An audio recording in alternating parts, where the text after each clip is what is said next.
US President Joe Biden says Israel's Prime Minister isn't doing enough to reach a Gaza ceasefire deal and secure the release of captives.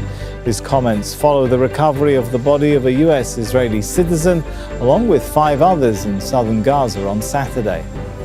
Benjamin Netanyahu has asked for forgiveness for not bringing the 6 captives home and has called for unity across Israel. That's as tens of thousands of demonstrators have taken to the streets in Israeli cities for a 3rd day. They're demanding Netanyahu agrees to a ceasefire deal to bring the remaining Israeli captives home. One of the sticking points during ceasefire negotiations has been the Philadelphi Corridor, which is the buffer zone between Egypt and Gaza. It's 14 kilometers long and it represents the entirety of the border area between Gaza and Egypt. Israel managed the area, controlling the movement of goods and people, until it withdrew its forces from Gaza in 2005.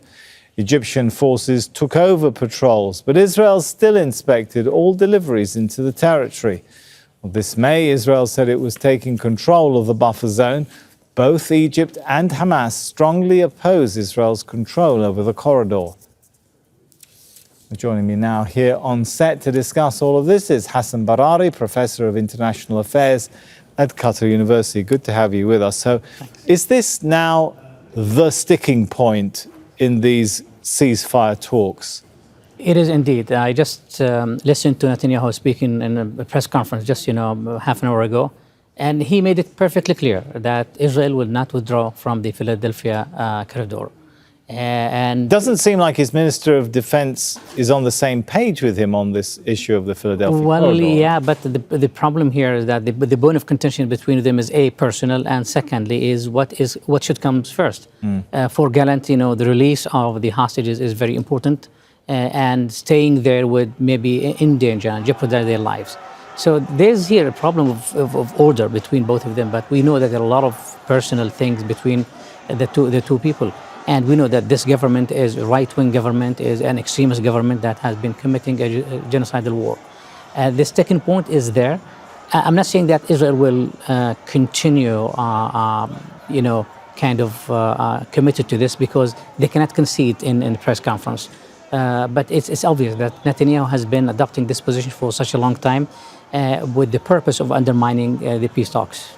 And the pressure or the difference not only between the Prime Minister and the Israeli Minister of Defense, Joe Biden's comments show there's some daylight between the Prime Minister and the US President as well, right? There is a huge, I would say, a huge gap between both of them now when it comes to the need to get the deal done. Biden feels that he doesn't have more time, but the question is how to pressure Netanyahu. Just saying that Netanyahu is not doing enough. No, Netanyahu is doing too much enough to undermine the talks and to undermine even Biden's proposal. And he knows that he has kind of impunity. So whatever he does, the US is continuing, of course, to send military weapons and aids to Israel. So, this reported talk of a take it or leave it deal, how seriously will that be taken by Israel when the US provides military and diplomatic cover? If this is not linked to a price tag imposed on Israel, I don't think that Netanyahu would budge.